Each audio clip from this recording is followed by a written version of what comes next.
Okay, the venues for the 2021 Rugby League World Cup have been announced, and we have some surprises on the list, and we have some, well, playing safe on the list, and then we have some bizarre decisions on the list, and we have some omissions on the list. And I've added a couple more that weren't actually in the article. I've realised there's a few locations that haven't been selected. We start with Newcastle, St James's Park. It's hosted Rugby Union, it's hosted Rugby League. Newcastle, the Geordie population buy into anything that involves St James's Park. It's almost like a cathedral of the city centre. It's one of the biggest stadiums in the country. It hosts the Magic Weekend every Super League season. It's also hosted and did very well with the Rugby Union World Cup. Newcastle football fans were turning up watching Union and League matches wearing their football shirts. They buy into anything. Also, the location, it's slap bang in the city centre. It is basically a massive cathedral of sport in the city centre.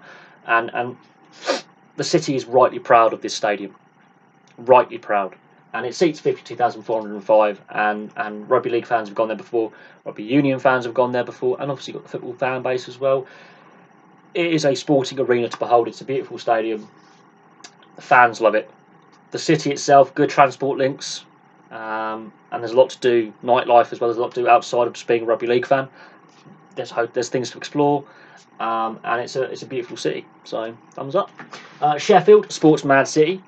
You've got Rugby League, Rugby Union, football, hence Bramall Lane being selected, and ice hockey. They can support all those sports. You've got 2 ice hockey teams, 2 football teams, Rugby Union and Rugby League. That's a lot of professional sport, and it's also a hub of the Olympic sports program in this country: athletics, cycling, swimming, gymnastics. I could list them off. Big sports centre. It's a university city as well. Bramall Lane is a historical old stadium. They could have chosen Hillsborough, but they've gone with Bramall Lane. I think I think the capacity is slightly more, 32,702. There's also the Athletic Stadium, where I believe they might have some training sessions, which used to be Rotherham's home while Rotherham Stadium was being rebuilt.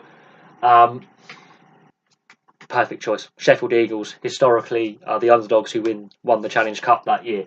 Doncaster, the Keep Moat, good choice, 15,231. I'm pretty happy with the Keep Moat. It's a good modern stadium. It's a good modern facility. I'm not overly sold on the big solar stadiums, but the Keep Moat is a modern facility. It's clean. It's good transport links. Doncaster is a transport hub in the north of England. Top dog. York. Good on York. York do have a Rugby League heritage. They also have a football heritage. It's a smaller city. Very, very, very tiny little city. 8,005 for the community stadium. But I think York will open their community in open arms to all the Rugby League fans and the players coming to this tournament. And that is an inspired choice because it's an historical city. You've got to look at these big events. There's more than just the sport. You've got the culture as well, and York is a cultural hub. It's a beautiful city, historical, and there is things to do in York. There's lots of sights to see. If you're travelling as a Rugby League fan, as a supporter from both the UK or abroad, York is a beautiful city. I do recommend that when you're not at games or watching the training sessions, have a little explore of the city. It's beautiful. It is beautiful. Huddersfield, Rugby League hotbed. We know this. John Smith Stadium, beautiful stadium. Really, I like the construction of it. It's different. It's a beautiful stadium. 24,500. They pack it out for every weekend. They pack it out for the football, even though the football team are doing crap this season in the Premier League. Huddersfield football and Rugby League fans always support their teams, and they will happily support the World Cup. I have no doubt on Huddersfield doing that. Leeds, I have a question mark about one of the stadiums, Ellen Road, but they've got Headingley, and they always sell out Headingley. Doesn't matter how good or bad the team is doing. 21,062. Ellen Road is a bit of a because of the Rugby League international they had against New Zealand, where they couldn't sell out the stadium. It does seat 37,890. I will say this: marketing is key, and some of these football-dominated locations, such as Liverpool, marketing, ticket price, get that right, you will pack it out. But Leeds is an interesting city. It's a historical city. It's not just sports mad. It is historical, and it is very interesting. Is Leeds big student population, a lot to do. Not just watching Rugby League, but there's a lot of nightlife and things to do for the Rugby League fan. Liverpool, Anfield. I've been to Anfield. It's not as close to the city centre as I think sports fans would like. There is a bit of you have to get a cab or a bus. There's a bit of a trek from Liverpool Lime Street station. It does seat 54,074, but it's in the middle of a housing estate. And you've got Stanley Park, and then you've got Goodison Park across the park there. It's a beautiful stadium. I've been there. It is a lovely stadium, but it's a football stadium. And when the Rugby League was there for the autumn test series just gone, they couldn't fill it. Not even taping off the top tiers and just having the lower stands, they could not fill the lower tiers.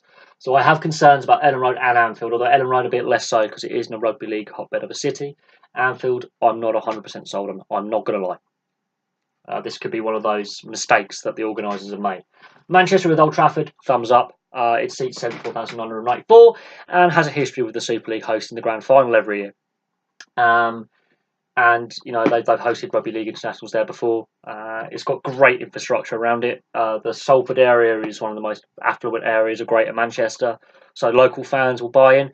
Ticket price is key though. But what Manchester United have done with their stadium as a football club, building up stand by stand, bit by bit, they've done a beautiful job there, and it's an amazing arena. It's a massive arena. It's it's bigger than Anfield. It's bigger than St James's Park. Much the triggering of the fans of Newcastle and Liverpool in football. But it's a beautiful stadium, and I think it is an appropriate stadium to host the final. They're playing safe, the organisers here, I think, with that. But it is a beautiful stadium. Preston, I believe the training base is yet to be revealed. I wouldn't be surprised if it's Preston North End Football Club's training ground, which they will share. And it's, from what I've heard, those facilities are top notch as well. St Helens, Totally Wicked Stadium, 18,000. They will pack that out. Warrington, Halliwell Jones, 15,200. They'll pack that out. The Leeds Sports Village has caused a little bit of disquiet amongst Wigan fans because where's the DW? But this is purpose-built solely for rugby league. Is the Sports Village? It does seat 12,000. It's on the smaller side of the stadiums that have been selected, but it is a modern facility. The infrastructure around it is modern. They've really redeveloped the area around it. But Wigan fans are like, what about the DW? It's a bigger stadium. What about the DW? Why have not we? Because it's in the same political area. It's in the same council area, Wigan and Leeds, but they've chosen Leeds Sports Village. It is what it is. There could be some rugby league politics at play there. Bolton, another concern I have, it's a football area of Greater Manchester, not rugby league area Greater Manchester. Lancashire is a hotbed for rugby league, but there's also pockets of football and rugby union in Lancashire. Sale, for example, Bolton Wanderers. They've chosen the University Stadium, which formerly was the Reebok, formerly the Macron. It does seat 28,723. It is a good sized stadium for rugby league, but I'm not sure if the locals are going to buy in. You're going to be relying on fans from outside Bolton buying into watching games here. I'm not sure how many locals in the Bolton area are going to be rugby league fans. It's just a personal opinion. I could be wrong. I'm a rugby league fan from the south of England. Apparently, we're not meant to exist, so anything's possible. Now we get to the London locations. Now I put Loftus Road as a stadium they've missed out, and rugby league has been played at Loftus Road before. It's QPR's home ground. They sold it out. It was Great Britain versus New Zealand. I think back in 2004, 2005, sold out. 18,000 sellout. They've chosen the Emirates and the Copper Box Arena. The Copper Box is where the London Broncos play. 7,500. That's going to be used for open training sessions because we'll get on to why.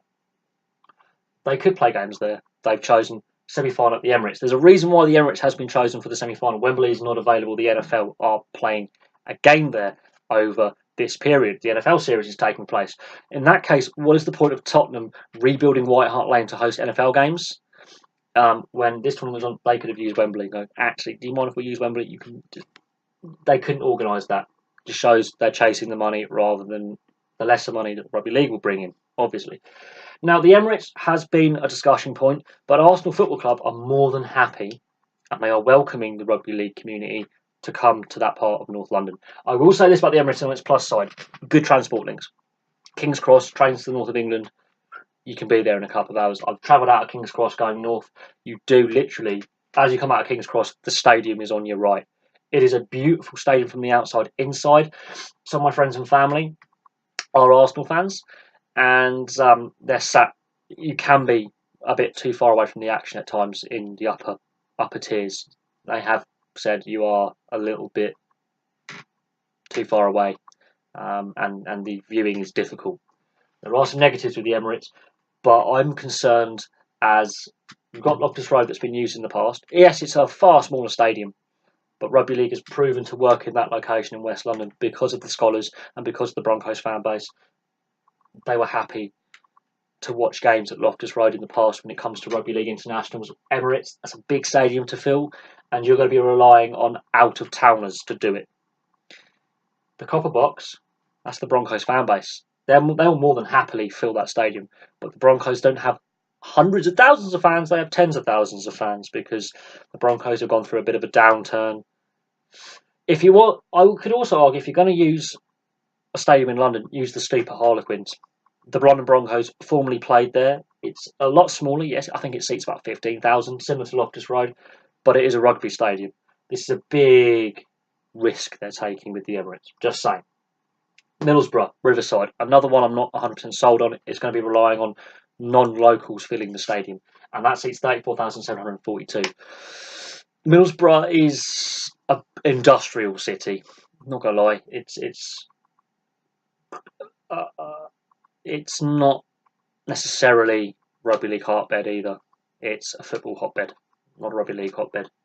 It's another stadium with a big risk attached to it. I'm not gonna lie, but it's a good sized stadium.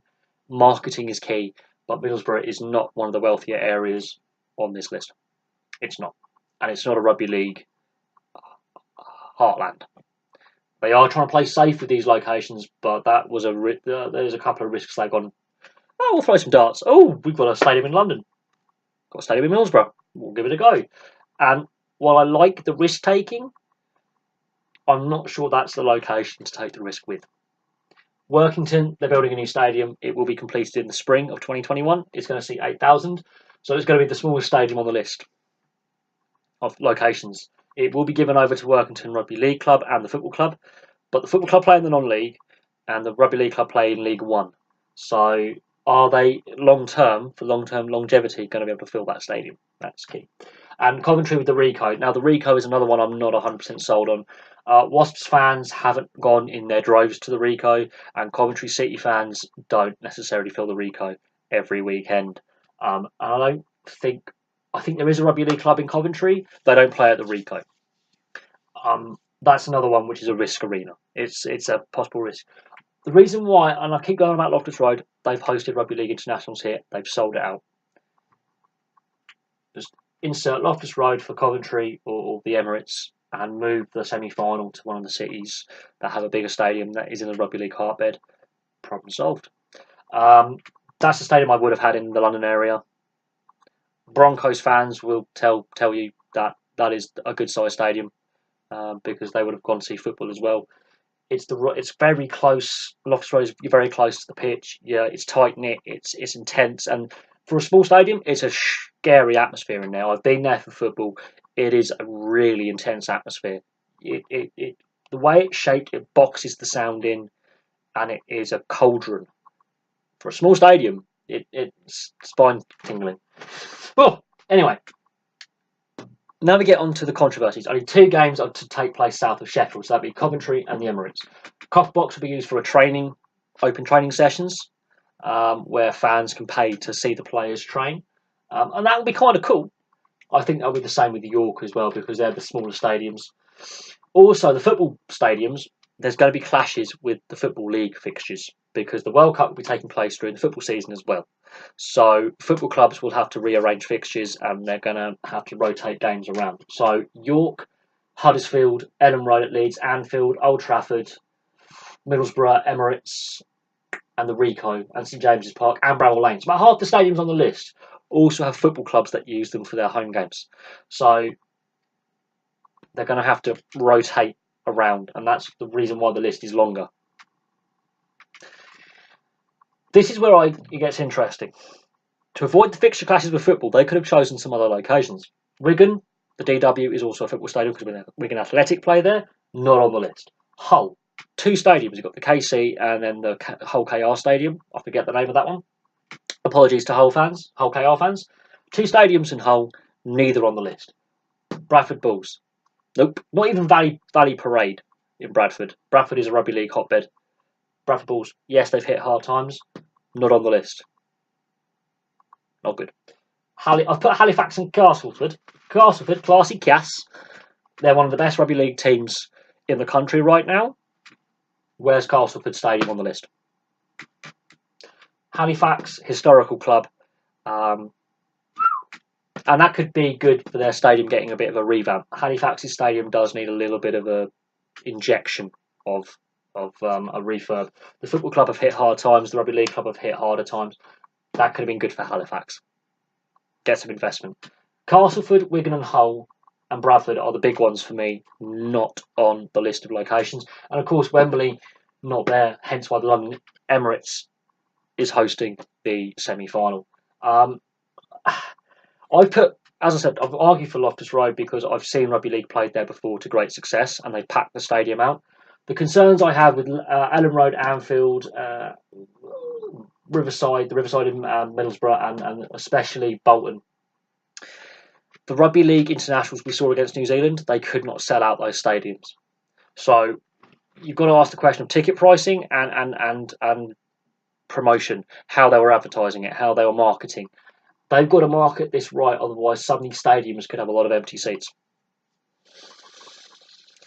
But overall, there is your World Cup venues.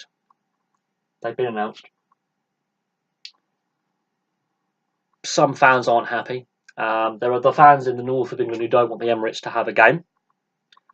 And there are fans in the south of England going, it's the wrong stadium, give us Loftus Road, let's play games at the Stoop, which is a rugby union stadium, I will admit that for Harlequins, but the London Broncos have played there, and there are fans in London, and it's got good transport links. It's a small stadium, less likely to have empty seats, and they're used to hosting with Twickenham down the road. The local transport is used to having loads of fans commute into the Twickenham area. Loftus Road, again. Liverpool, Anfield, that was a massive red herring in the autumn against New Zealand. And Ellen Road, why has Leeds got the two stadiums? There are, as I said, Castleford, Bradford, Wigan, Hull, Halifax. There are other places that could host games. But there we go. There's the list of World Cup venues and the controversy surrounding it. So if you're a rugby league fan, what are your thoughts? And as a rugby league fan from the south of England, yes, great having the copper box. Play games there, not just training sessions. Play games there. The Emirates, I think, is a bit of big risk, and if it goes wrong, rugby league fans in the North of England say, "Oh, we can't support it down here." I think the Emirates, there's not the fan base in that part of North West London. It's football. It's football. Had they taken that to the Stoop, Harlequins in Twickenham, right next to Twickenham Stadium, Broncos fans would have definitely flocked there, and it's got great transport links to Heathrow in the west of London. So I do have some concerns about the Emirates. I do. But thank you very much for watching. This is a longer video than normal. I do apologise, but there's a lot to talk about, and I'll have some more videos for you soon. So please like and subscribe and place those thoughts below, and goodbye for now.